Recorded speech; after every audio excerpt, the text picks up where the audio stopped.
Celle qu'il y a, je vais commettre le fait de les citer et pardon si j'en oublie par avance.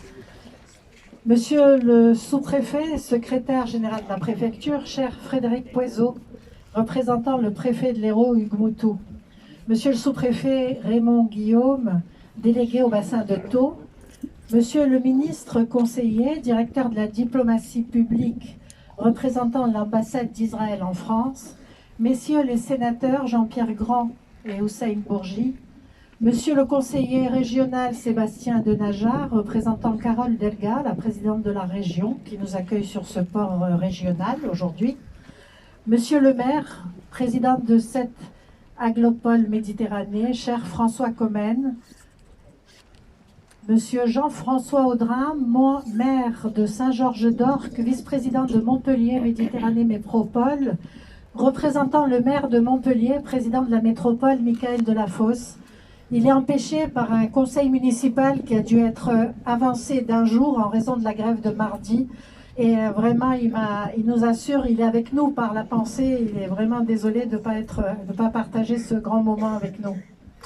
Madame Nathalie Lévy, représentant Frédéric Laforgue, maire de Castelnau-le-Lez, mesdames et messieurs les élus. Pour les autorités académiques, je voudrais saluer Madame Véronique Géronne Troadec d'Azen, représentant Sophie Béjean, rectrice de l'Académie de Montpellier. Monsieur Bouabdallah Khaled, recteur délégué à l'enseignement supérieur. Monsieur Fabrice Hirsch, vice-président de l'université Paul Valéry, représentant la présidente Anne Fraîche. Marie-Ange Rivière, IPR, référente mémoire et citoyenneté à l'Académie de Montpellier. Chère Marie-Ange, qui fait beaucoup pour que la mémoire passe dans les établissements scolaires. Merci. Je voudrais saluer d'ailleurs particulièrement les élèves du lycée Paul Valéry et du collège Victor Hugo, les proviseurs, le principal, les CPE et professeurs qui les accompagnent. Ils sont notre avenir et c'est important qu'ils soient là. Pour les corps consulaires, je voudrais saluer Pierre Châtel, consul honoraire de Belgique. Madame Nouzha Sahel risque de nous rejoindre, consul général du Maroc, mais elle lance aujourd'hui sur le port de Sète l'opération Marhaba, qui est une énorme logistique et donc c'est très compliqué pour elle. Le président du port acquiesce. Cher Jonathan Arfi, président national du CRIF, membre de l'exécutif aussi avec les collègues de l'exécutif Serge Dahan, Benjamin Alouche, Véronique Harari. Je vous remercie d'être venu ici et de nous avoir soutenus pour cette organisation mémorielle. Monsieur Philippe Malagola, cher ami, président du port de Sète et son prédécesseur, le ministre Jean-Paul Guessot. Monsieur Olivier Carme, directeur général du port de Sète. Monsieur Thierry Clerc, président de l'URSSAF Languedoc-Roussillon. Maître Cédric Amouret, représentant Amine Farage, le président de l'Institut des droits de l'homme. Messieurs les représentants des cultes, Père Lucas Lambert, représentant Monseigneur Turini, archevêque de Montpellier. Messieurs les curés, messieurs les rabbins, Monsieur Kamel Hakam, secrétaire général du Conseil régional du culte musulman. Mohamed Amar, président de la mosquée Al-Nour, cher ami, représentant le recteur de la grande mosquée de Paris. Monsieur le grand rabbin régional Modechai Ben Soussan, Monsieur le rabbin de Montpellier Daniel Knafo, Messieurs les présidents des consistoires de Sète, Messieurs les représentants des consistoires de Perpignan, de Narbonne et de Nîmes et de Béziers, Mesdames et Messieurs les représentants des ordres nationaux, Légion d'honneur et mérite,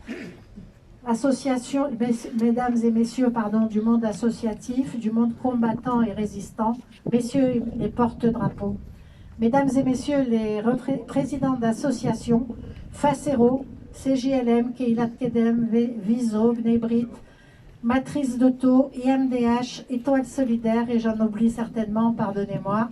Mesdames et Messieurs les rescapés et familles de rescapés, Bruchim Abayim, Mesdames et Messieurs, en vos grades et qualités, chers amis.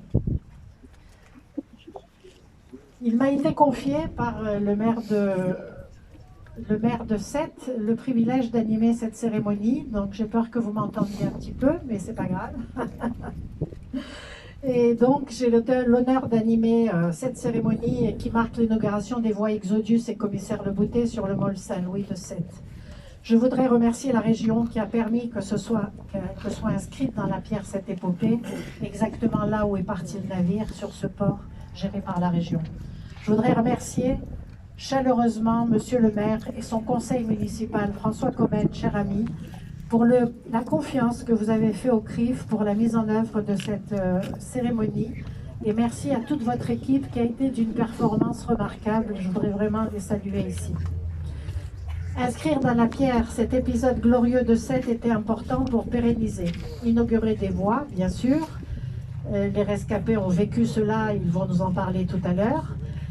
Célébrer aussi la fraternité, saluer le courage. Cela nous rappelle que dans tout geste raciste ou antisémite, comme dans tous les séphères d'ailleurs, c'est un humain qui souffre. Désincarner l'impact du rejet, c'est préparer la redite. C'est pourquoi cette cérémonie aura lieu en plusieurs temps. Nous irons d'abord sur les traces de cette histoire, cette épopée, avec une partie musicale. Ensuite, nous bénéficierons des témoignages du commandant en second de l'Exodus, du fils du commandant en second de l'Exodus, et des rescapés. Viendront ensuite les allocutions, les dévoilements de plaques, et enfin les hymnes et une surprise avant les hymnes, mais je vous laisse attendre. Ensuite, nous serons réunis autour d'un buffet convivial. Voilà. Sur les traces 2, je voudrais lancer la musique. Donc, il s'agit d'un chant qui a été composé à Auschwitz.